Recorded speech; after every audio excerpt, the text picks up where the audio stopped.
그래서 설교 시작하기 전에 그 일본으로부터 온 짧은 편지가 하나가 있어서 제가 읽어 드릴까 합니다.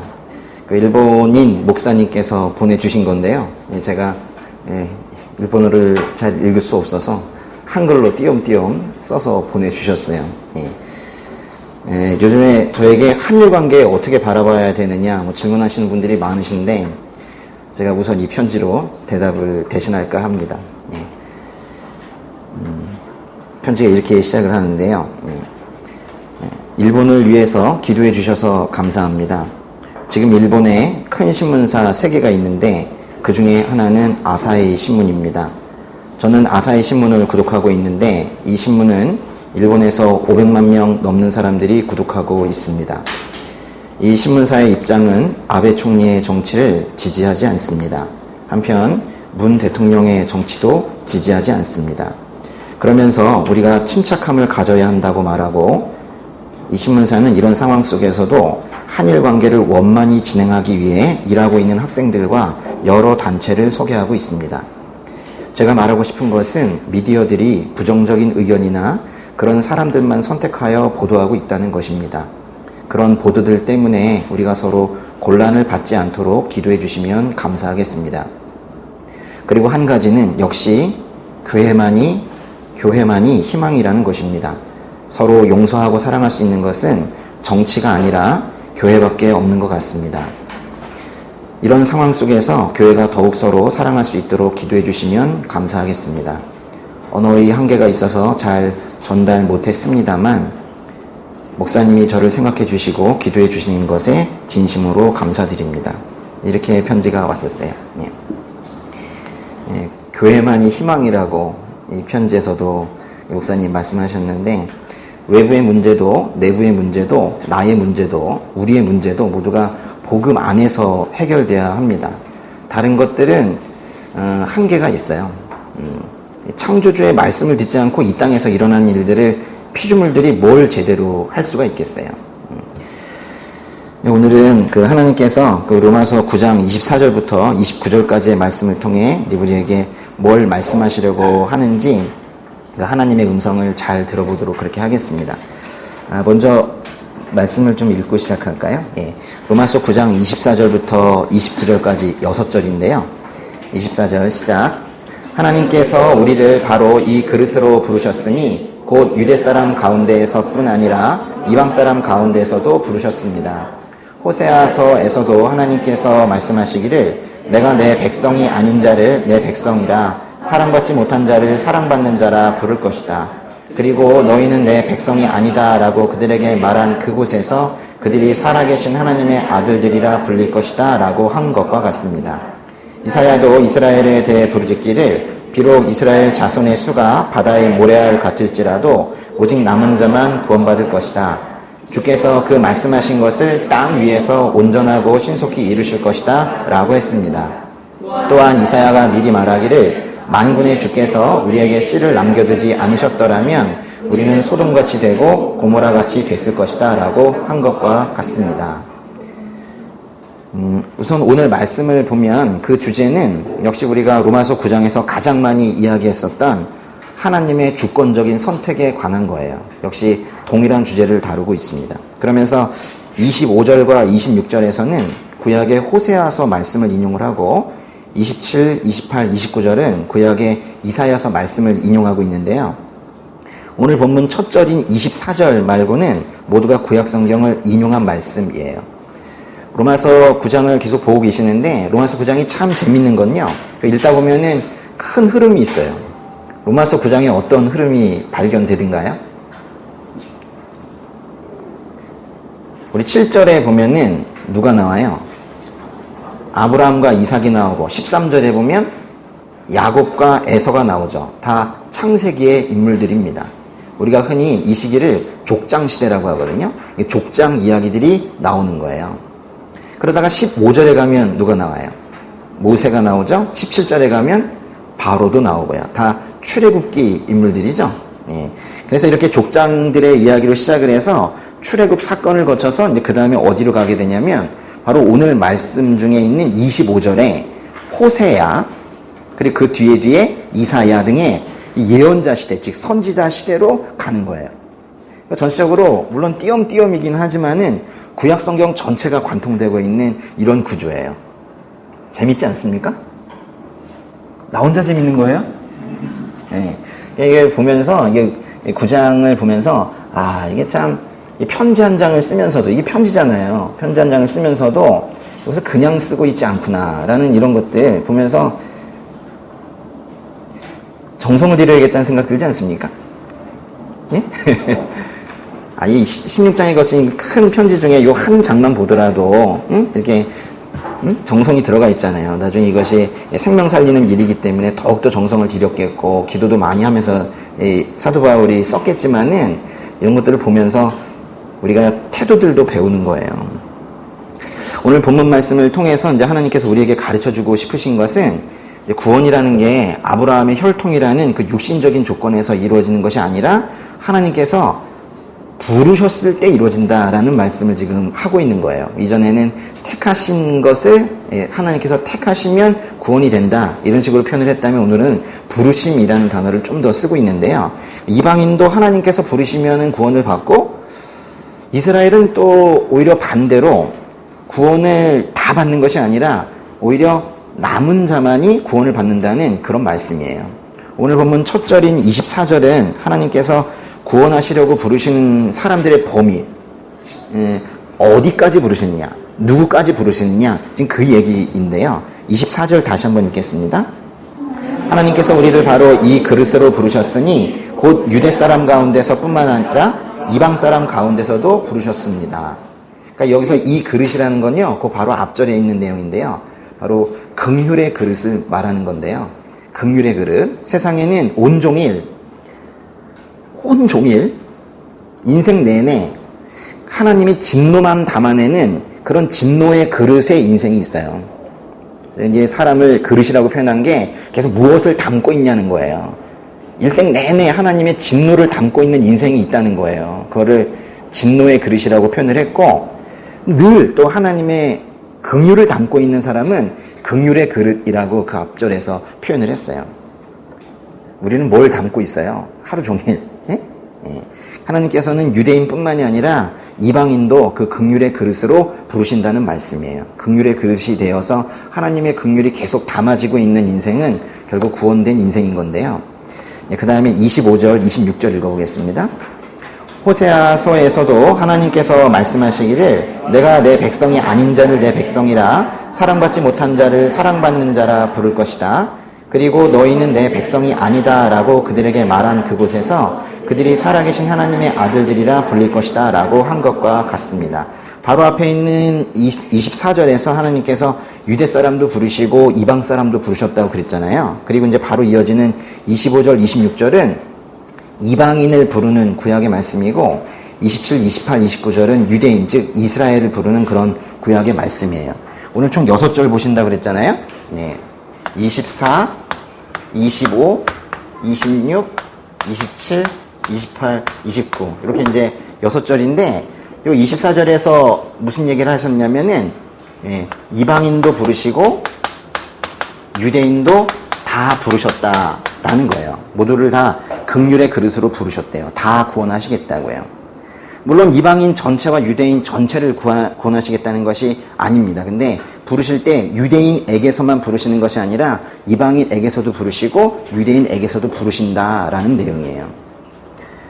근데 그것에 대해서 25절, 26절에서는 이방인 부르시는 이야기, 27, 28절, 29절에서는 유대인, 즉 이스라엘 부르시는 이야기를 하고 있다는 거예요. 네, 오늘 구조 보시면서 들으시면 더 좋을 것 같아요. 그리고 이제 이 다음에 30절이 있겠죠. 그 다음에 30절부터는 그렇게 이스라엘을 부르셨는데도 불구하고 그 부르심에 제대로 반응하지 못한 불순종으로 대응한 그 이스라엘이 어떻게 되어가고 있는지에 대한 그런 슬픈 이야기가 뒤에 이어집니다. 지금 읽으신 25절, 26절에서 사도 바울은 하나님의 백성이 살아계신 하나님의 아들들이라 불린다. 잘 들어보세요. 하나님의 백성이 살아계신 하나님의 아들들이라고 불릴 것이다 라는 지극히 당연한 사실을 말하려고 하는 것이 아니고요. 오히려 하나님의 백성이 아닌 자가 살아계신 하나님의 아들들이라 불릴 것이라는 놀라운 이야기를 지금 하려고 하는 건데요. 우리가 여태까지 얘기했던 거랑 좀 다르잖아요. 아니야. 하나님의 백성이어야지 하나님의 아들들, 하나님의 자녀가 되는 거잖아요. 근데 하나님의 백성이 아닌 자인데도 살아계신 하나님의 아들들이라 불릴 것이다라는 지금 이 놀라운 뭔가 앞뒤가 맞지 않는 이 이야기를 하기 위해서 사도 바울이 구약의 호세아서 말씀을 인용을 했습니다. 호세아서를 잠깐 가볼까요? 그 성경에 한 3분의 2 지점이 있어요. 호라고 돼 있죠. 호요랑 호. 호세아서 1장을 한번 펴보세요. 예. 호세아는 주전, 그 교회에서는 주전이라는 표현을 쓰죠. 우리 또 기원전이란 말과 같은 건데, 기원전, 주전 8세기에 활동을 했던 겁니다. 그러니까 기원전 뭐 700 몇 년, 뭐 이때 활동을 했다는 거예요. 당시에 그 이스라엘은요, 그 기원전 8세기의 이스라엘은, 그림을 하나 그려드리겠네. 지중해가 이렇게 있으면요, 이 위쪽에 갈릴리가 있고, 밑에 사해가 있을 때, 이 아래쪽과 위쪽으로 이렇게 나눠져 있었던, 남북 분단이 되어 있었던 그런 상태였었어요. 예. 이스라엘이 12지파가 있었는데 12지파 중에서 유다 지파와 베냐민 지파라는 두 지파는 아래쪽에 남고 나머지 10지파가 여기서 떨어져 나간 뭐 이런 형국이었었어요. 기원전 722년에 기원전 그 8세기 바로 이 호세아가 활동하고 있던 이 시기에 이쪽에 있었던 위에를 뭐라고 부르냐면요, 북왕국이라고도 부르고 북이스라엘이라고도 부릅니다. 그리고 또 이 밑에는 남왕국 유다 이렇게도 부르고 남유다라고도 부르는데, 북이스라엘이 먼저 아시리아라는 그 제국에 의해서 멸망이 되고 나중에 한참 있다가 남유다가 바벨론 제국에 의해서 이제 나중에 멸망이 됩니다. 그래서 북이 먼저 없어지고 나중에 남이 없어지는데요.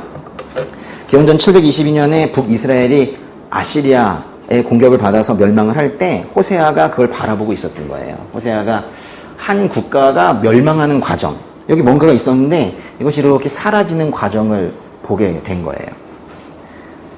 국가가 멸망하는 과정을 목격을 하는 사람이 역사에 많이 있었겠죠.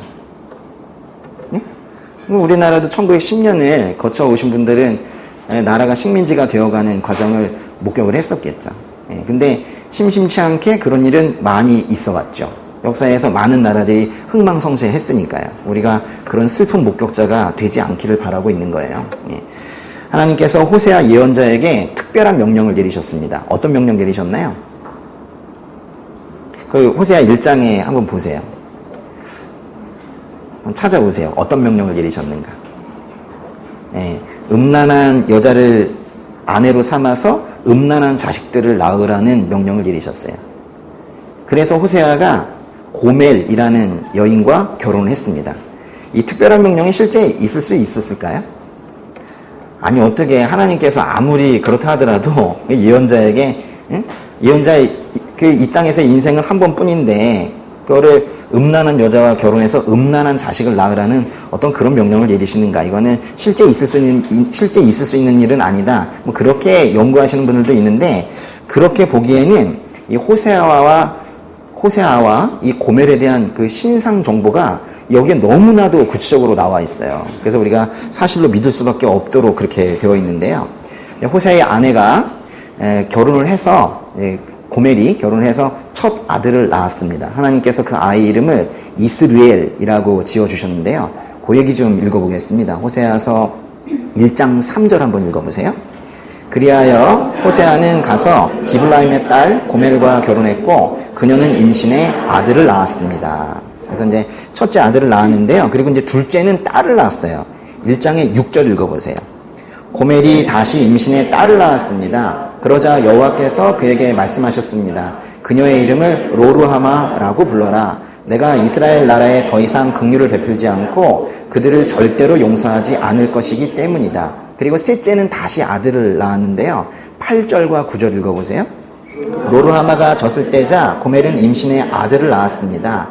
그러자 여호와께서 말씀하셨습니다. 그의 이름을 로함미라 불러라. 너희는 내 백성이 아니고 나는 너희에게 하나님이 되지 않을 것이기 때문이다. 그 3절과 6절과 8절 지금 읽어보셨는데 3절, 6절, 8절을 한번 잘 비교해 보세요. 3절, 6절, 8절 뭔가 이상한 게 하나가 있어요. 그 3절을 보시면은 호세아가 가서 고멜과 결혼했고 임신을 했대요. 그래서 첫째 아들 이스르엘은 확실히 호세아의 친아들입니다. 그런데 6절과 8절을 보면 호세아 얘기는 나오지 않고 고멜이 임신했다고만 말하죠. 왜냐하면 둘째 딸 로루하마와 셋째 아들 로암미는 호세아의 자식이 아니기 때문에 그래요. 이 음란했던 여인이 결혼을 한 이후에도 여전히 음란한 짓을 지금 하고 있는 건데요. 그러니까 둘째와 셋째는 불륜으로 낳은 그런 아이들인 거예요. 그래서 하나님께서 그런 상황을 모두 알고 계시기 때문에 이름을 로루하마, 로암미라고 지어주신 거예요. 로라는 이 글자는요, 히브리어에서 부정을 뜻하거든요. 그 영어 단어도 앞에 부정을 뜻하는 표현들이 있지 않습니까? 뭐 on, 뭐 this, 뭐 이런 표현들 있잖아요. 그런 의미예요. 예. 그러니까 루하마라고만 하면 긍휼히 여김을 받는 사람, 긍휼히 여김을 받는 사람인데 루하마 그러면 긍휼히 여김을 받지 못하는 사람. 여러분 하나님께서 긍휼히 여기지 않으시면 버림받는다는 뜻이에요. 또 암미라고 하면 내 백성이라는 뜻이거든요. 근데 로암미는 뭔 뜻이겠어요? 내 백성이 아니다라는 뜻인 거예요. 호세아를 그 고멜과 결혼시키고 그 아이들에게 이름을 첫째 아들은 빼고 둘째 그 불륜으로 낳은 그 아이들의 이름을 이렇게 긍휼히 받음이 없을 것이다. 내 백성이 아니다라는 상징적인 이름을 하나님께서 지어주신 거예요. 둘째 아이가 젖을 떼자마자 뭐가 그리 급한지 다시 밖으로 나가서 음란한 짓을 해서 누가 아빠인지도 모를 그 아이를 임신해 온 그 아내를 보면서 호세아의 마음이 어땠을까요? 뭐 분노도 했겠지만은 매우 고통스러웠을 거예요. 예, 그런데 이것이 바로 음란한 북이스라엘과 하나님의 관계였다는 거예요. 이 위에 있었던 곧 없어질 그 북이스라엘과 하나님의 관계가 바로 호세아와 고멜의 관계와 같았다는 거예요. 남유다가 다윗의 혈통에 충실했던 유다 지파와 베냐민 지파로 구성되어 있었다면 나머지 10지파는 그것을 떠나서 저 위쪽으로 올라가가지고 나머지 지파들이 북이스라엘을 만들었단 말이에요. 게다가 이 올라간 사람들은 예루살렘과 떨어져서 더 이상 예루살렘의 성전에서 제사 지내지 않고 예배 드리지 않고 이 위에 여기저기에 산당이라는 걸 만들어서 거기서 하나님을 예배한 것이 아니라 우상에게 절을 하고 있었습니다. 그러니까 결혼을 하고도 여전히 음란했던 고멜과 같은 모습으로 살았던 게 그게 북이스라엘이에요. 그러니까 이렇게 비유가 되는 거예요. 호세아와 이제 음란한 고멜. 그러면 이제 하나님과 역시나 이 타락하고 음란한 이런 이스라엘이 비유가 되는 거예요. 그런데 이제 사도 바울은요, 이제 이 비유에서 끝나질 않아요. 이게 이제 구약 성경에 이 호세아서에서 하고 있는 비유인데 사도 바울은 이 비유를 이스라엘뿐만이 아니라 죄를 지어서 타락한 우리 이방인들에게도 적용을 합니다. 이것만 놓고 나면 이스라엘만 이상한 것 같잖아요. 그런데 이걸 그대로 이렇게도 연결을 시키는 거예요. 하나님뿐만 아니라 역시나 죄를 짓고 타락한 이방인에게도 이 비유를 적용할 수 있다는 거예요. 그러니까 우리가 이제 아까 이 고멜 이야기를 할 때 뭐 그런 사람이 다 있나 싶은데 그게 우리를 말한다는 거예요. 근데 호세아서 내용이 뭐예요? 셋째 아이를 낳은 후에 호세아가 너무 화가 나가지고 고멜을 벼랑 끝으로 데리고 가서 밀어서 죽여버렸죠?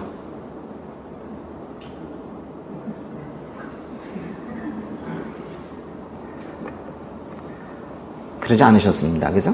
예. 하나님께서는 호세아에게 셋째 아이 낳고도 계속 그렇게 음란한 짓을 하고 있는 호세아에게 그 고멜 때문에 호세아가 고통스러워하고 있는데도 불구하고 호세아에게 계속 창녀와 같이 생활하다가 어딘가에 또 잡혀있는 고멜의 빚을 대신 갚아주고 데려오라고 하세요. 그게 3장 이야기예요. 호세아서 3장이 그 얘기거든요. 내가 음란한 이스라엘을 사랑하듯이 너도 네 아내가 다른 사람의 사랑을 받고 간음한 여자이지만 가서 다시 사랑하여라 라고 말씀을 하세요. 그래서 호세아가 돈을 주고 다시 고멜을 데려옵니다. 그리고 말하죠. 너는 나와 함께 오랫동안 살아야 한다. 너는 창녀짓을 하거나 다른 남자와 관계해서도 안 된다. 내가 너와 함께 할 것이다. 이렇게 말해요. 이런 이야기입니다. 그러니까 호세아가 눈물을 머금고 이 고멜을 다시 받아주는 것처럼 하나님께서도 그 음란하고 참으로 말 안 듣고 또는 말귀 못 알아먹는 그 이스라엘을 다시 품에 안으시겠다라는 것이 호세아서의 내용이에요. 호세아서의 1장 10절을 한번 읽어보겠습니다. 1장 10절. 그러나 이스라엘 자손의 수는 측량할 수도 셀 수도 없는 바닷가의 모래처럼 될 것이다. 또한 그들에게 너희는 내 백성이 아니다 라고 말하던 그곳에서 그들에게 너희는 살아계시는 하나님의 자녀라고 말하게 될 것이다. 그 이스라엘 자손의 수는 하나님께서 아브라함을 통해서 이스라엘에게 약속하신 것처럼 바닷가의 모래처럼 많아졌어요. 하나님께서 아브라함에게 바닷가의 모래알처럼 하늘의 별처럼 그 자손이 번성하게 해 주시겠다고 약속하셨고 그 약속을 꼭 지키셨어요. 그런데도 불구하고 하나님께서는 그렇게 자손 번성의 약속을 성실하게 신실하게 지켜주셨는데도 불구하고 이스라엘 백성들은 수는 늘어났는데 하나님 앞에 신실하지 못했습니다. 그러나 이스라엘 백성들이 수는 늘어났는데 신실하지 못했다고 그 이스라엘을 모래알처럼 번성하게 하시겠다는 하나님의 약속을 하나님은 취소하지는 않으셨어요. 계속 번성하게 하셨어요. 그러니까 하나님께서는 그렇게 약속을 지키시는데 이 사람은, 즉 이스라엘은 그러지 못했다는 거예요. 그래서 이제 신뢰가 깨졌죠. 서로의 신뢰가 깨졌다고 표현하긴 그래요. 하나님은 잘못이 없으셨기 때문에요. 근데 신뢰가 깨졌어요. 그래서 하나님께서는 너희는 내 백성이 아니다. 이렇게 이제 호통을 친 때가 있으세요. 응? 호통을 친 그 자리에서 참으로 논리적이지 않은 그런 결론을 말씀을 하시는데요. 이렇게 말씀하시는 거예요. 너희는 살아계시는 하나님의 자녀. 넌 내 백성이 아니야. 그런데 너는 나의 자녀야. 이렇게 말씀을 하시는 거예요. 앞뒤가 안 맞잖아요. 그 죄악 가득한 이스라엘을 끝내 버리지 못하시는 그 하나님의 모습을 보라는 거예요. 내 백성이 아니라고 하시면서 넌 내 자녀야 라고 하시는 거예요. 이 죄악된 인간들 앞에서의 하나님의 길이 참으심의 모습과 끝내 너를 심판하겠다라고 말씀을 명시적으로 하시고도 끝까지 넌 내 자녀다. 넌 내 자녀다. 이렇게 끌고 가시는 이 모습을 보시란 말이에요. 그러니까 이제 이 정도가 되면은 이스라엘도 결코 자기가 잘해가지고 율법을 잘 지켜서 구원받는 게 아니라 역시 이런 처참한 상황에서도 구원을 받는다면 그거는 은혜구나. 그냥 은혜밖에 없구나. 구원이라는 건 구약 성경이든 신약 성경이든 오직 처음부터 끝까지 은혜구나. 그렇게밖에 말할 수 없는 거예요. 사도 바울이 좀 전에 읽은 이 말씀을 로마서 9장 26절에서 인용을 한 것이고요. 호세아서 하나만 더 읽어보시는데요. 호세아서의 2장의 23절. 호세아서 2장 23절. 내가 친히 이 땅에 이스라엘을 심을 것이다. 긍휼히 여김을 받지 못한 사람을 내가 긍휼히 여길 것이다. 내 백성이 아닌 사람에게 너는 내 백성이다 라고 말할 것이다. 그러면 그들이 말할 것이다. 주는 내 하나님이십니다. 이스라엘의 본질은 인과응보의 원리대로 한다면요. 긍휼히 여김을 받지 못한 사람이 돼야 돼요. 로루하마 그게 맞는 거예요. 그런데 하나님께서는 그들을 다시금 긍휼히 여길 것이라고 말씀하세요. 계속 기회를 주시죠. 그러니까 이거를 인간들이 이용해 먹는 게 문제인데 하나님께서는 끊임없이 기회를 주세요. 또 이스라엘은 스스로 하나님 백성이 되기를 포기한 것처럼 살았기 때문에 내 백성이 아닌 사람, 로암미라고 불려야 되는 것이 당연하지만은 하나님께서는 그들을 다시 불러서 너는 내 백성이다 라고 하신다는 거예요. 호세아서 읽다 보면 가슴이 찢어지는 것 같죠? 그런 거 못 느끼십니까? 네. 그러니까 이 말씀이 또 로마서 9장 25절에서 인용된 거예요. 불륜으로 임신까지 하고 창녀짓을 하다가 어딘가 잡혀있는 아내를 돈 주고 사와야 하는 남편의 입장에서 아내를 바라본다고 생각해 보세요. 그것이 바로 하나님께서 우리를 부르셨을 때 우리의 상태라는 거예요. 선택된 민족으로서의 특권을 저버렸던 이스라엘도 문제이지만 그저 그 삶 자체가 자연물 숭배하고 조상신 제사 지내고 물질주의에 빠져 살면서 그 인생 자체가 사실 우상숭배였던 이방인은 사실 더 문제였던 겁니다. 이스라엘을 문제로 끝나는 게 아니에요. 사실 이방인들은 더 심하게 살고 있었던 거예요. 그런데도 호세아가 그 불륜의 아내를 다 다시 사랑하기로 한 것처럼 하나님께서 아담 이후 완전히 하나님을 떠나서 음란하게 살고 있었던 이방 사람인 우리를 받아주셨다는 거예요. 하나님의 긍휼이 아니고서야 어떻게 그런 일이 생겨날 수 있겠어요. 다시 로마서 9장으로 가보겠습니다.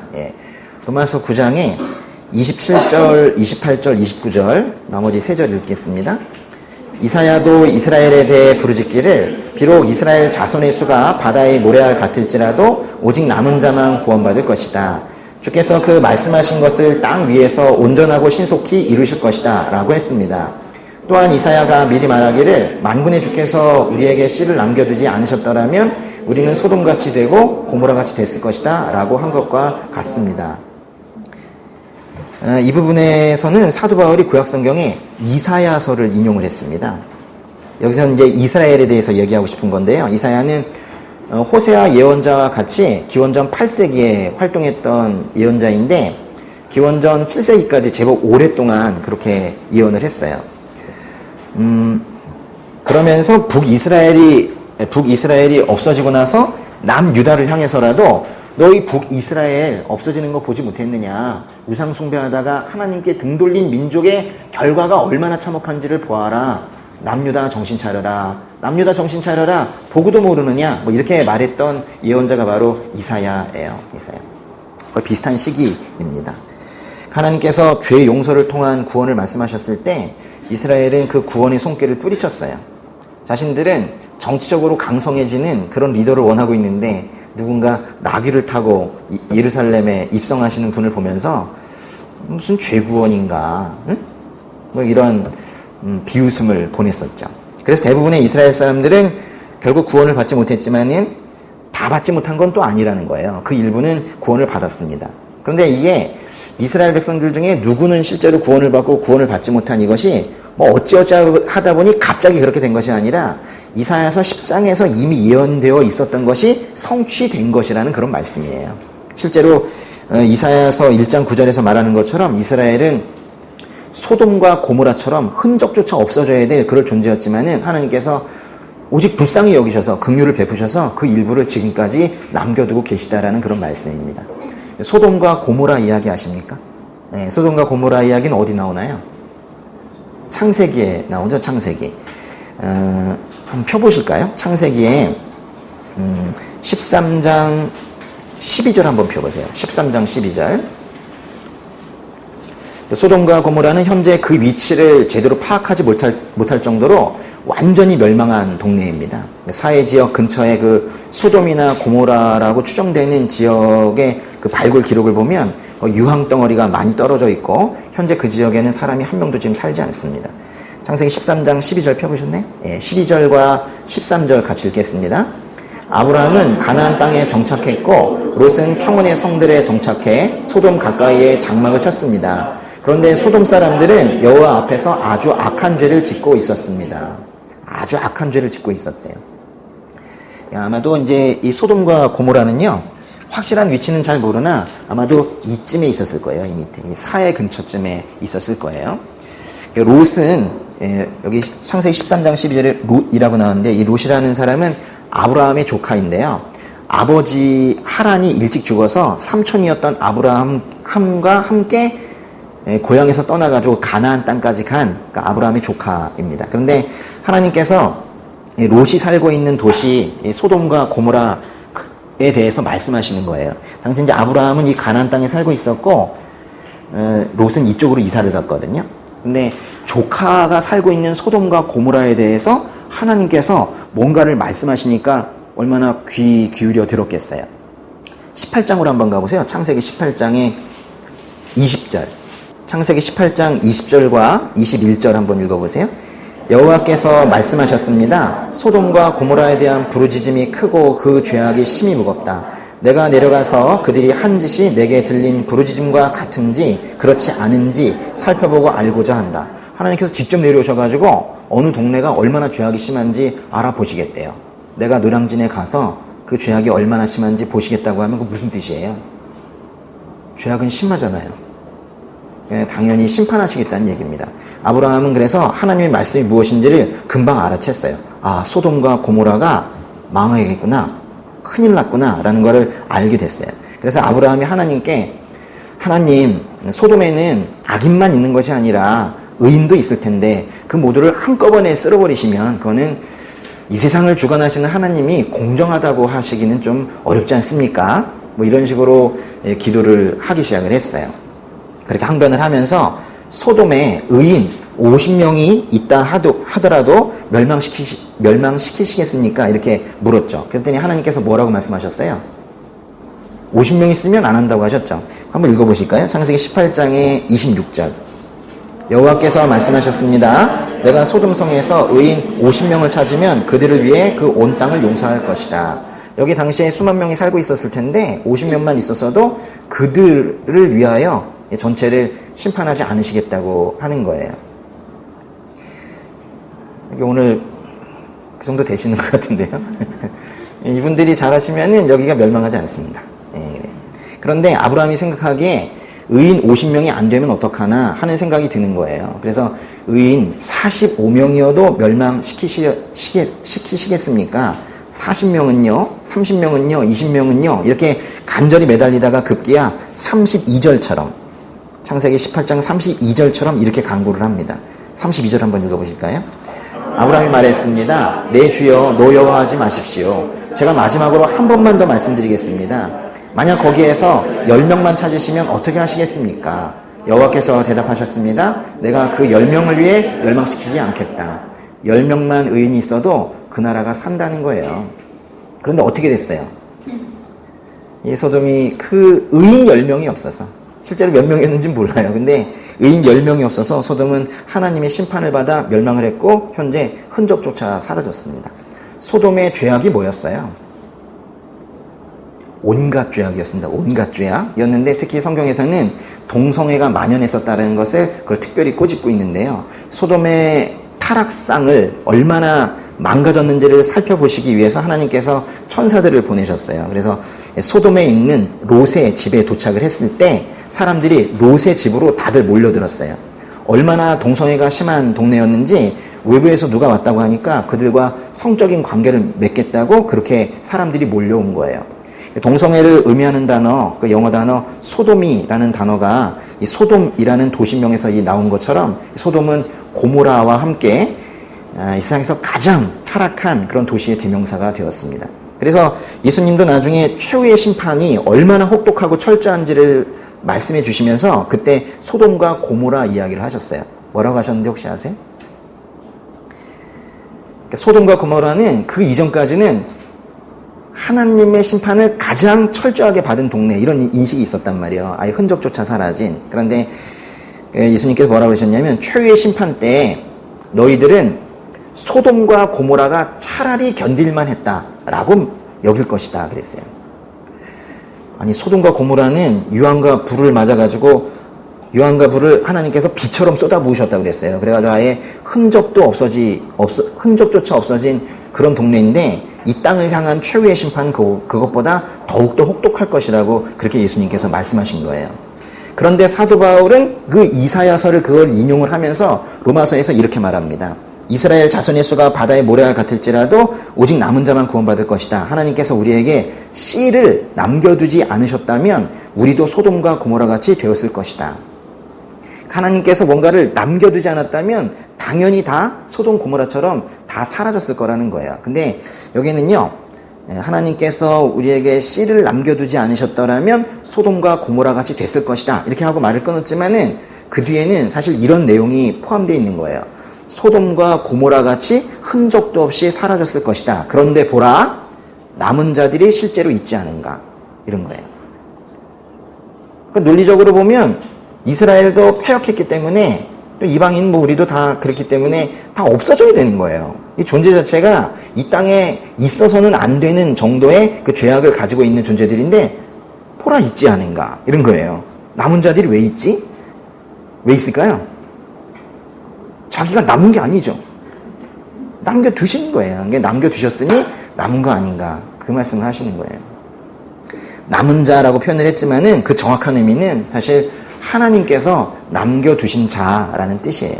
하나님께서 이사야서를 통해서 하신 말씀은 그의 백성의 죄악이 아무리 크다 하더라도 남은 자는 있을 것이다라는 거예요. 남은 자는 그 구원을 얻을 것이다라는 그 소망의 메시지를 주고 계시는 거예요. 이 땅의 죄악이 너무 크고 구역질 나서 소돔 고모라처럼 흔적도 없이 사라지게 해야 하는 것이 마땅하겠지만 하나님께서는 말 그대로 남은 자를 남기셔서 보존을 하시겠다는 거예요. 로마서는 이 남은 자 이야기를 여기서는 좀 짧게 하고 있지만은 그 다음 장인 11장에서 계속 이어가는데요. 바알 우상에게 무릎 꿇지 않은 그 7,000명을 남겨두셨다는 열왕기 상의 말씀을 인용해 가면서 지금도 은혜로 선택을 받아 이스라엘 중에도 남은 사람이 있다는 소망의 메시지를 계속 이어갑니다. 그건 이제 나중에 더 보실 거예요. 사람은 약속하고, 약속 잘하죠. 약속까지는. 약속을 잘하고, 또 다짐도 잘하고, 장담도 하고, 뭐 그러지만은 결국 그것을 제대로 지켜내지 못하는, 해내지 못하는 그런 삶을 살아왔고, 이 땅의 사람들도 여전히 그렇습니다. 의도가 없거나 힘이 없거나 뭐 둘 중에 하나죠. 예. 근데 유대인이건 이방인이건 사람은 그렇게 늘 불성실했지만은 하나님께서는 저 모든 나라 그 열방을 향해서 하나님께서 약속하신 것을 신실하게 이루어 오셨고 지금도 그렇게 하고 계시다는 거예요. 사람은 불성실해도 하나님께서는 언제나 성실하셨습니다. 죄악의 상황을 보면은 어디를 보아도 소돔과 고모라처럼 마땅히 쓸어버려야 했을 그런 상황인데도 하나님께서는 남은 자를 두겠다고, 남은 자를 두시겠다고 그렇게 하셨어요. 남은 자. 예. 예. 영어로 이렇게 쓰죠? 렘넌트라고, 렘넌트를 두시겠다고 했어요. 이사야서 말씀에는 또 이런 표현을 써요. 그 나무들이 다 불타서 쓰러지더라도 그 아래에는 그루터기가 남아있듯이 거룩한 씨가 항상 남아서 이 땅에 그루터기가 되게 하시겠다고, 그렇게 일해 가시겠다고 말씀하셨어요. 남은 자, 그루터기가 항상 있다는 거예요. 하나님께서는 왜 그렇게 하실까요? 싹 쓸어버리지 않으시고 왜 그루터기를 항상 남겨두실까요? 죄악 큰 그 무리에서도 왜 꼭 누군가는 남겨두시냐는 거예요. 그러면 그 사람은 잘해서 남겨두시는 게 아니에요. 근데 왜 꼭 누군가는 남겨두시냐는 거예요. 하나님은 약속을 꼭 지키시는 분이시거든요. 하나님께서 소돔과 고모라에 대한 구체적인 경고를 하시기 전에 싹 쓸어버리겠다 이렇게 말씀하시기 전에 아브라함에게만 살짝 다른 말씀을 하셨어요. 내가 아브라함에게는 숨기는 게 없다. 내가 아브라함에게는 비밀이 없지. 이러면서 아브라함 들으라고 하신 말씀이 있어요. 우리 다시 창세기 18장으로 한번 가보시는데요. 소돔과 고모라 멸망 이야기 직전에 독특한 이야기가 하나 있습니다. 창세기 18장의 16절인데요. 18장의 16절과 17절, 18절 세 절을 같이 읽어보겠습니다. 그리고 그 사람들은 거기에서 일어나 소돔 쪽을 바라보았습니다. 아브라함은 그들을 전송하려고 그들과 함께 걸어갔습니다. 그때 여호와께서 말씀하셨습니다. 내가 지금 하려는 일을 아브라함에게 숨기겠는가? 아브라함은 분명히 크고 강한 민족이 될 것이며 땅의 모든 나라들이 그를 통해 복을 받게 될 것이다. 하나님께서 야 내가 다른 사람들한테 숨겨도 내가 너한테 뭘 숨기겠니? 이러면서 말씀하시면 얼마나 감동일까요? 근데 하나님께서 지금 아브라함에게 그렇게 하고 계시다는 거예요. 그러면서 뭐라 그러셨냐면 분명히 크고 강한 민족이 될 거고 땅의 모든 나라들이 너를 통해서 아브라함을 통해서 복을 받게 될 것이다. 이렇게 말씀하신 거예요. 하나님께서는 소돔과 고모라에 대한 그 큰 심판을 앞둔 상황에서도 한 가지는 꼭 약속하셨던 게 있는 거예요. 하나님께서 아브라함을 선택하셨지만 그게 아브라함 혼자 잘 되라고 또는 그 가족들 몇 명 잘 되라고 그렇게 선택하신 것이 아니고 그래서 아브라함에게서 그것이 끝나는 것이 아니라 그 아브라함에게 주시려고 했던 그 복이 아브라함을 통하여 이 땅의 모든 나라들에게 전달이 될 것이라고 그걸 지금 약속을 하시는 거예요. 심판 직전에. 유대인만이 아니라 이방인까지 복을 주시기 위해서 우선 아브라함을 택하시고 이삭으로, 야곱으로, 유다로 계속 그 복을 이어가셨다는 거예요. 그러나 그 과정에 이스라엘에 끊임없는 불순종이 있었지만은 늘 남은 자를 두셔서 그들을 통해 일해 오신 거예요. 구원의 역사가 끊어질 듯 하면 다시 이어지고 또 다시 이어지고 그랬던 거예요. 거대한 흐름은요, 사실 하나님과 이스라엘과의 거대한 흐름은 늘 사실 거의 대부분 이스라엘은 하나님을 대적하는 그런 분위기였어도 하나님께서는 수와 상관없이, 많건 적건 상관없이 말 그대로 남은 자를 남겨두고 그들의 마음을 사용하셔서 그 구원의 역사를 이렇게 이어오신 거예요. 그리고 이어져서 그게 우리까지 이어져 왔다는 거예요. 성경이 그걸 말하는 거예요. 아브라함을 택하신 것이 여러분 한 분 한 분의 구원까지 이어지고 있다라는 거예요. 이 말씀이 감당이 되십니까? 예. 근데 성경인데 그걸 말하고 있는 거예요. 성경을 보시면요. 요즘에 잘 읽고 계시더라고요. 그런데 이스라엘과 이방인 모두의 하나님 되시는, 이스라엘의 하나님만이 아니라 그 이방인의 하나님도 되시는 이 우리 하나님께서 이스라엘을 얼마나 사랑하시는지 여러분이 느끼실 수 있고요. 성경을 보면요. 근데 그만큼, 전혀 적지 않게 그만큼 이방인을 또 얼마나 사랑하셨는지도 여러분이 성경을 보면 알 수 있게 돼요. 심지어 신약 성경에 가장 많은 책을 쓴 사람이 누구예요? 사도 바울인데 사도 바울의 별명이 뭡니까? 이방인의 사도예요. 이방인의 사도. 이방인에게 복음 전하려고 특별히 너를 세웠다. 이렇게 말씀하실 정도였다니까요. 그런 하나님의 마음을 잘 모르는 유대인들은 하나님께서 자신들만 선택하시고 구하시려고 생각하는 줄 알고 유대인들이 이방인들을 보면서 뭐라고 그랬냐면 멸망받도록 예비된 진노의 그릇들이구나 그랬다니까요. 그렇지만 하나님의 긍휼은 이방인들에게 아주 크게 부어졌고 극동아시아의 조선이라는 땅에도 복음이 전해져서 이렇게 교회가 세워지고 믿는 사람들이 점점 늘어가고 있습니다. 많이 온 것 같지만 지금 초기예요. 아십니까? 대한민국은 기독교 초기예요. 예. 안타까운 것은 그 믿음 기간이 짧은 만큼 아직도 믿음의 문화가 성숙하지 못했고 신학적인 깊이도 매우 얕다는 거예요. 기독교 역사가 2000년인데요. 그게 기독교 역사가 2000년이라는 것은 그때부터 교회가 있었다는 거예요. 우리나라는 교회가 가장 오래된 것도 한 100여 년입니다. 근데 2000년의 역사 중에 우리는 100년 정도니까요. 근데 기독교 역사가 2000년이라는 것은 그 2000년 동안 그 오랜 기간 동안 말씀이 계속 선포되고 말씀을 들은 사람들이 있고 회복이 되어 왔다는 말이에요. 쉽게 말하면 말씀 연구, 설교 뭐 이런 것들의 역사도 다른 나라들은 2000년이 되는 나라들이 있다는 거예요. 근데 우리는 100여 년 이런 거죠. 그에 비하면 우리나라의 말씀 연구, 성경 공부, 설교 등의 역사는 이제 한 세기가 조금 넘어갑니다. 사실 자료들이 별로 없어요. 자료들이 없고 저는 좀 공부하기를 좋아하는데 공부하려면 자료가 있어야 되는데 대부분 다 번역된 것들이지 자료가 별로 없어요.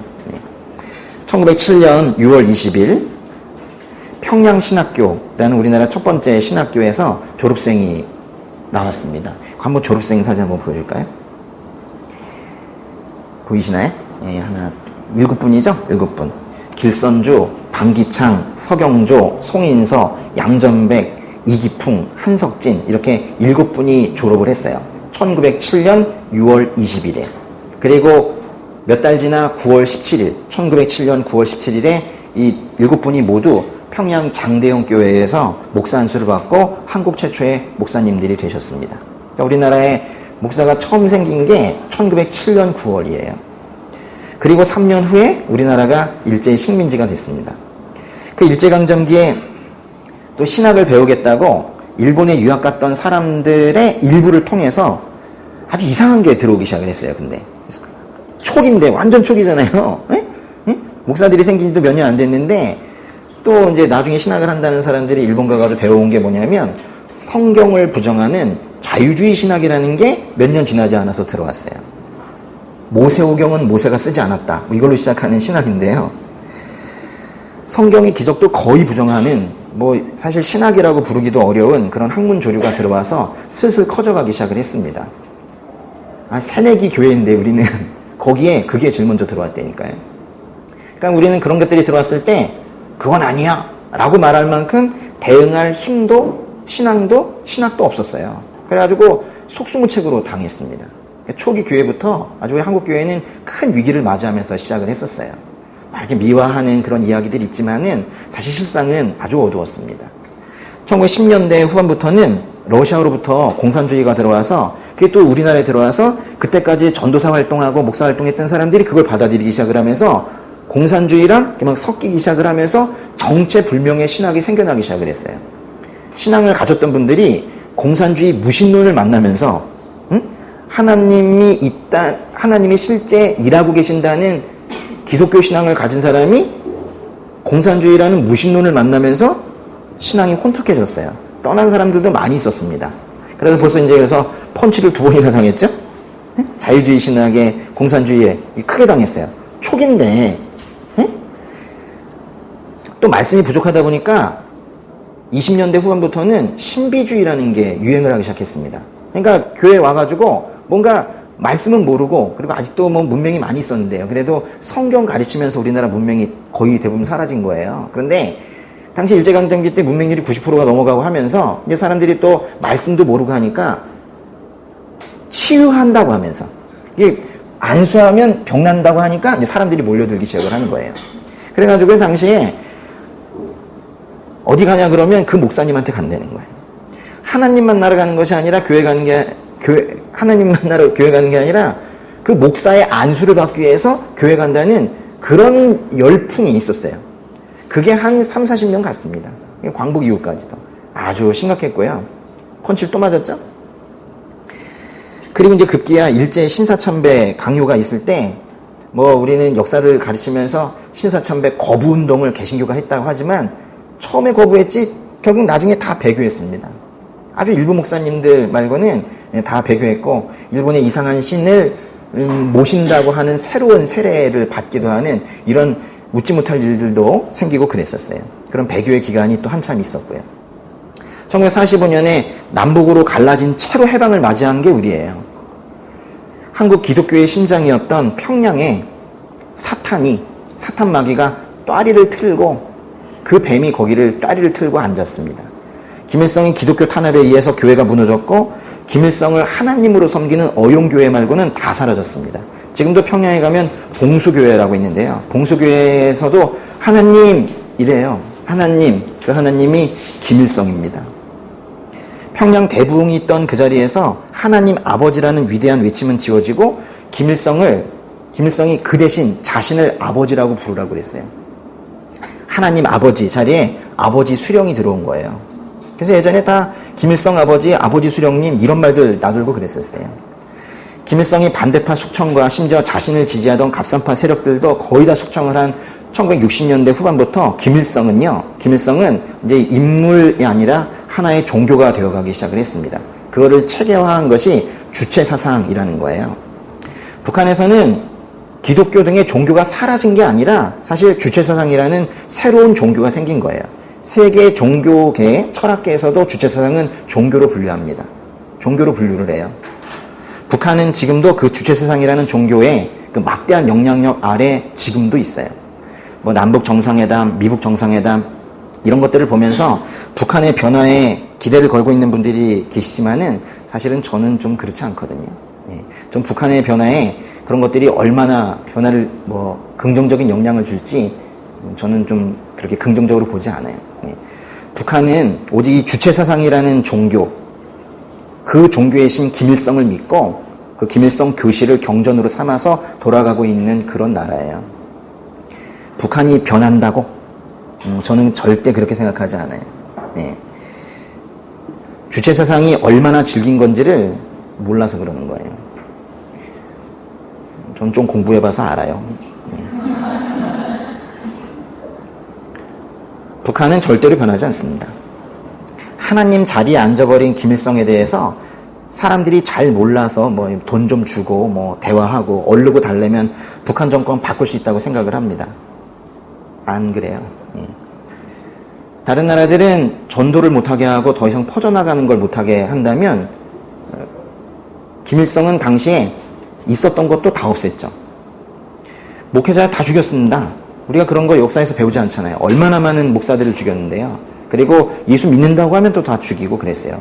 또는 죽이지 않으면 수용소로 보냈었어요. 그 주체사상이라는 그 새로운 종교를 만들어서 그 엄청난 그 영향력 아래에 지금도 있는 조직이 바로 조선민주주의 인민공화국입니다.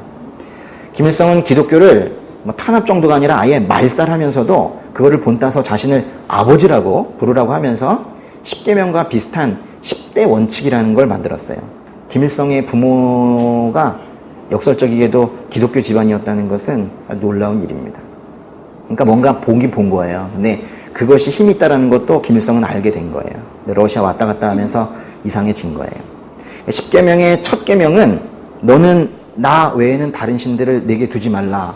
그거잖아요. 근데 10대 원칙의 첫 번째 원칙은 온 사회를 김일성, 김정일 주의화하기 위해서 몸바쳐 투쟁해야 된다라는 거예요. 처음에는 10대 원칙에 김일성밖에 없었는데 나중에 신격화된 김정일이 추가됐습니다. 북한의 10대 원칙의 두 번째 원칙은 김일성과 김정일을 우리 당과 인민의 영원한 수령으로 주체의 태양으로 높이 받들어 모셔야 한다. 뭐 이런 거예요. 그리고 마지막 10번째 원칙은 김일성이 개척하고 김일성과 김정일이 이끌어온 주체혁명 위협, 선군혁명 위협을 대를 이어 끝까지 완성하여야 한다입니다. 뭔가 내용은 잘 들어오지 않지만 계속 반복되는 이름들이 있죠. 10개의 원칙 자체가 다 김일성, 김정일, 김일성, 김정일 하는 것이 바로 이 10대 원칙인데요. 북한이 보면은 앞도 뒤도 보지 않고 다른 나라 눈치 안 보는 것 같이 행동하죠. 실제로 눈치 잘 안 봅니다. 그래서 정말 생각 없는 사람들은 정말 주체적이다, 응? 멋지다, 이렇게 말하는 사람들도 있는데요. 북한은 나라가 망해도 그 10대 원칙을 꼭 지켜야 되는 나라예요. 저 10대 원칙을 최근에도 위반했다고 몇 명이 고사포에 날아갔어요. 유대인의 안식일이 토요일이거든요. 북한의 토요일은 김일성을 위한 안식일이에요. 특히 토요일 10시부터 12시까지는 다른 일을 절대 하면 안 됩니다. 어딘가에서 들어봤던 것 같죠? 다른 일을 절대 하면 안 되고 김일성의 교실을 모두 모여서 학습을 하는 시간이에요. 세상은 예수님이 태어나신 때를 서기 1년으로 삼지만은 북한은 김일성이 태어난 1912년을 그거를 기원으로 주체년으로 삼습니다. 북한은 정상국가가 아니에요. 북한은 김일성과 그 일가를 신으로 섬기면서 사는 철저한 종교국가입니다. 반면에 남쪽에서는 광복 후에 종교개혁의 이념을 담아 재헌헌법을 만들고 그 헌법에 따라 대통령이 선출이 되고 대한민국이 건국이 됐습니다. 끊임없는 한반도 공산화 시도에도 불구하고 자유민주주의 국가가 세워졌다는 것은 역사를 공부하고 가르치는 저로서는 계속 놀라운 일이에요. 분명히 공산주의 국가가 됐어야 되는 상황인데 어떻게 여기에서 이 국가가 생겼는지 저는 계속 놀라요. 그러나 북한을 통째로 삼켜버린 그 사탄이 이 대한민국을 그대로 둘 리가 없습니다. 그래서 라틴 아메리카에서 발행한 소위 해방신학이라는 것이 또 기독교에 깊이 들어와서 마르크스를 아모스 선지자에 빗대어 설교하는 자들이 생길 정도예요. 일제강점기부터 들어오기 시작한 자유주의 신학은 이제 광복 후에는 이제 미국 유학 가고 유럽 유학 가고 한 사람들이 또 거기서 자유주의 신학을 배워 가져와서 더 급속도로 퍼지고 있어요. 언더우드 선교사가 세운 연세대학교의 신학과는 그 자유주의 신학의 아주 본거지가 됐습니다. 일제강점기 신비주의는 이후에도 계속 이어져 와서 각종 기독교 이단과 사이비 종교의 뿌리가 되었습니다. 그래서 지금 있는 이단들 있죠? 사이비 종교들에게 뿌리를 쭉 찾아가 보면 일제강점기 한 곳에 닿아요. 대한민국의 기독교는 종교의 자유는 가졌지만은 사실 말씀 위에 서지 못했었고 흥청망청한 사회 분위기에 휩쓸려서 계속해서 세속화되어 왔고 마치 성황당과 칠성각이 교회 안으로 들어온 것 같이 착각될 정도로 기복신앙이 가득했습니다. 아주 이 기복적인 이 마인드는 아주 지긋지긋합니다. 네. 엎친 데 덮친 격으로 공산주의 성혁명이 물밑에서 움직이면서 사회 전체가 기독교적 성윤리와는 완전히 반대로 가고 있고 성해방과 성평등, 성소수자 보호 등을 외치면서 음란을 경계하는 이 성경은 불법서적이라고 말하고 싶어하는, 심지어는 불법서적으로 만들려는 구체적인 시도가 지금 법 개정, 조례 규정 개정 등을 통해서 지금 현재 진행되어 가고 있습니다. 1980년대에 우리나라에 대학이 많이 만들어졌거든요. 대학가 중심으로 주체 사상을 학습하고 그거를 마치 믿음으로 받아들이는 사람들이 하나둘 늘어가기 시작을 했어요. 우리가 이제 그런 사람들을 흔히 주체 사상파, 줄여가지고 주사파라고 부르거든요. 주사파는 단순히 정치적 입장이 특이한 사람들이 아닙니다. 그것은 김일성과 그 일가를 신격화하는 일종의 사이비 종교 집단이에요. 그래서 말이 안 통해요. 그래서 주사파들은 이미 신격화된 김일성과 김정일뿐만이 아니라 그 후계자인 누구예요? 그 김정은도 신적 승계를 한 것으로 보고 있기 때문에 김정은이 아무리 망언을 하고 아무리 거짓말을 해도 무한한 신뢰를 보내게 됩니다. 종교화됐어요. 1980년대에서 1990년대로 넘어가면서 북한의 지시에 따르는 주사파들의 활동이 근데 많이 달라지기 시작을 했어요. 80년대에는 거리로 뛰어나가서 시위했거든요. 그런데 1990년대에는 주사파들에게 명령이 떨어졌습니다. 공부하래요. 공부하라. 그래서 사법고시 통과해서 사법부 장악하고 언론고시 통과해서 신문과 방송을 장악하라고 명령이 떨어졌어요. 바로 저와 저 바로 윗세대인데요. 공부하라고 그랬어요. 그래가지고 갑자기 데모하던 친구들이 다 공부를 하기 시작했어요. 그리고 가장 충격적인 거는 기독교에 침투하라는 명령이 떨어졌어요. 그 명령에 따라서 오직 기독교를 파괴하기 위해서 신학교를 가고 목사가 된 사람들이 부쩍 늘어났습니다.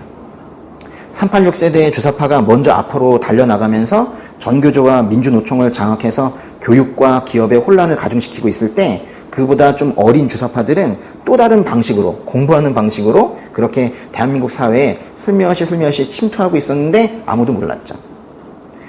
근데 그 대상 중에 하나가 교회였다는 거는 교회가 사법, 언론 이거만큼이나 대한민국의 심장 역할을 하고 있었다는 거예요. 그래도 여기를 지켜나가고 있었던 게 사법, 언론과 그래도 교회였다는 거예요. 근데 이제 그들이 이제 사회의 최고 리더가 되었어요.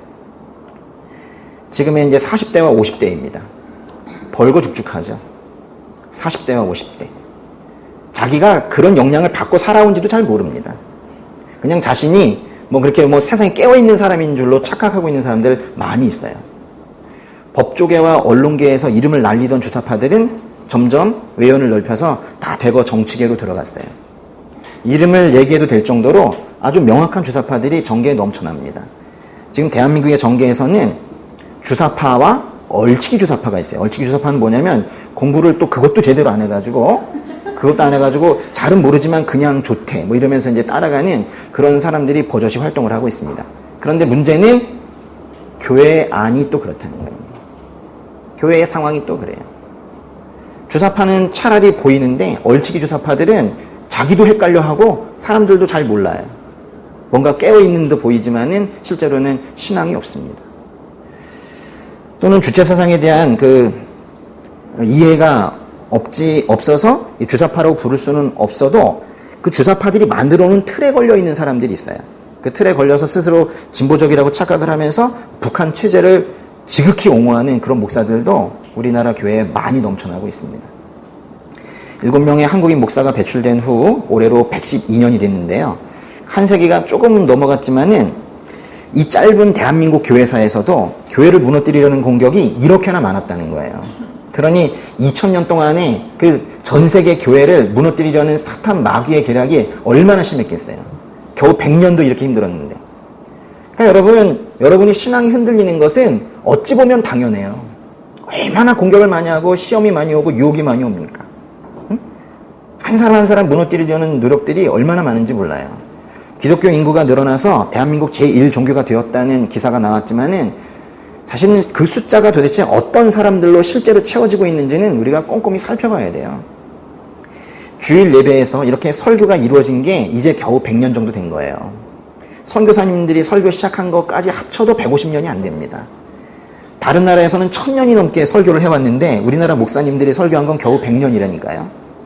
그나마도 교회를 붕괴시키려는 그 시도로 인해서 그 과정에서 넘어진 설교자들도 많이 있고 남은 설교자들도 말씀을 깊이 연구하는 사람들이 별로 없어요. 말씀을 연구를 많이 안 해요. 그저 사람들의 기복적인 그 죄성을 자극을 하면서 설교를 하면 많은 사람들이 몰려들고 있기 때문에 교회 부흥을 기치로 내건 그런 목사님들이 그런 설교를 하면서 상당히 많이 대형화되고는 했었죠.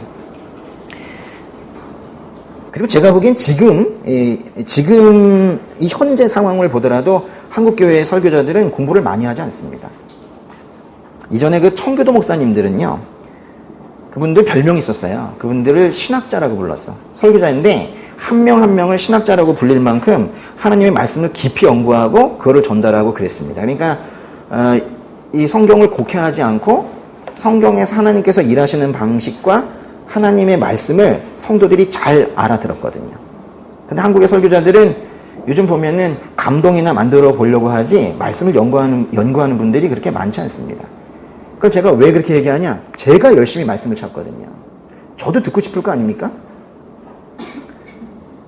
저도 공부를 받아야 되거든요. 그러니까 저도 열심히 찾잖아요. 근데 제가 찾기가 너무너무 힘들어요. 이렇게 열심히 찾는 사람인데도. 어째 이랬냐? 어째 이랬냐는 거예요. 예. 성경이라는 책이 사실 어떤 부분들은 혼자 읽기가 어렵습니다. 성경 쉽다고 뭐 겉으로 말은 해도 사실 쉽지 않은 책이에요. 그럴 수밖에 없는 게 아주 오래 전에 써놓은 그 기록을 그것도 히브리어 헬라어를 다시 또 한글로 바꿔서 또 읽고 있는데 또 이 언어에 그 뉘앙스 차이도 많이 있고 하기 때문에 사실 쉽지 않고요. 또 시대적 배경도 다루고 하기 때문에 이거 쉽지 않아요.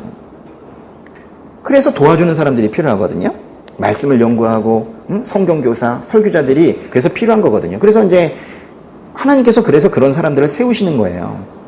근데 우리나라 교회는 전체적으로 볼 때 있으시긴 있으세요. 그렇지만 아직도 아주 많이 부족해 보입니다. 근데 그렇게 말씀이 부족하거나 약한 그런 교회 분위기에서 오랫동안 신앙생활을 하다 보니까 오히려 그것이 당연한 줄 알고 성경을 모르는 분들이 너무 많고 가르쳐줄 만한 분들도 턱없이 부족한 상황이고 뭐 지금도 크게 다르지 않습니다. 그렇게 그나마 100년의 역사도 그렇게 온 거예요. 제가 100년의 역사 동안에 우리 교회를 무너뜨리기 위한 아주 큰 그 펀치를 날린 그 악한 요소들에 대해서 말씀을 드렸는데 어찌 보면 가장 교회를 위협한 가장 큰 요인은 성경을 잘 읽지 않았다는 거예요. 말씀에 대한 이해가 없었다는 거예요. 하나님께서 나에게 오라 이렇게 불러주셨으면은 그 앞에 나아가서 이제는 음성을 들어야 되잖아요. 아니 어떤 어르신이 여러분을 불러놓고는 와라 그리고 가만 계시나요? 말씀하시려고 하잖아요. 말씀하시려고. 근데 그럼 이제 오라 그러면 부르면 가서 음성을 들어야 되거든요. 근데 하나님의 음성을 듣는 가장 건강하고 좋은 통로인 이 성경을 제대로 읽지 않는다면 부르신 주님께서도 참으로 안타까우실 거예요. 여기로 오거라 해서 주님 앞에 섰는데 주님의 말씀은 들리지 않는, 어떻게 들어야 되는지도 모르는, 말씀을 하셔도 그게 뭔지 모르는 참으로 어색한 신앙생활이 계속 이어지고 있는 거예요. 주님을 만났다고는 하지만 실제로는 복음이 뭔지도 모르고 자기 십자가를 지고 주님을 따른다는 것은 도통 이해가 되지가 않고, 그러다 보니까 신앙생활이 건조하고 생명력이 없고 그런 겁니다. 교회와 복음이 잘못돼서가 아니라 지금 각자의 신앙생활에 문제가 있다는 거예요. 너무 오래 그런 문화 속에서 지내와가지고는 그것이 당연한 듯 생각하고 있지만 그거 신앙생활이 아닌 거예요. 지역적으로, 태생적으로 볼 때 결코 하나님의 백성이 될 수 없었던 우리 이방인이 이렇게 하나님의 부름을 받았어요. 그럼 이제 그렇게 하나님께서 소돔과 고모라처럼 흔적 없이 그렇게 없애도 될 만한 그런 우리 인생이었는데 긍휼을 베푸셔서 우리를 이렇게 부르셨다면 그 부르심에 합당하게 우리가 살아가야 될 거 아니에요. 그러려면 하나님의 말씀을 통해서 하나님께서 일하시는 방식을 명확하게 알고, 신구약 성경을 통해서 하나님께서 예수님을 통해 그 십자가에서 무슨 일을 하셨는지 그런 것들에 대해서도 좀 더 궁금해하고 좀 더 깊이 알고 그래야 되잖아요. 좋은 설교를 매일 들으시고 성경도 매일 보세요. 우리가 조금 차 있으면은 그러지 않아도 될 것 같아요. 뭐 일주일에 두세 번 뭐 그래도 될 것 같아요. 근데 지금은 그런 상황이 아니에요. 아주 기근이에요, 기근. 네. 지금 우리는 모자라도 너무 모자릅니다. 이 설교 지금 듣고 계시는 분들만이라도 최소한 이 정도까지 성경을 읽으시고 공부하세요. 자식에게 성경을 가르칠 수 있는 정도로 공부하셔야 돼요. 그 정도로 깊이 연구하셔야 돼요. 하나님께서 불러주신 그 은혜에 감사하는 것까지 우리가 잘 해왔습니다. 그런 마음까지도 제가 무시하는 건 아니에요. 잘 해오셨는데 그것만 가지고 되지 않아요. 외부의 이 엄청난 공격을 보세요. 거기에서 우리가 일어서려면 힘은 이 말씀밖에 없습니다. 이것이 이 안에 가득 차 있을 때, 중요한 것은 그것이 성령의 이해로 성령께서 도우셔서 이 안에 가득 찼을 때 우리가 힘이 생기는 거예요. 하나님께서 이방인을 구해서 이렇게 교회를 세우신 뜻이 무색하지 않게 되기를 바랍니다.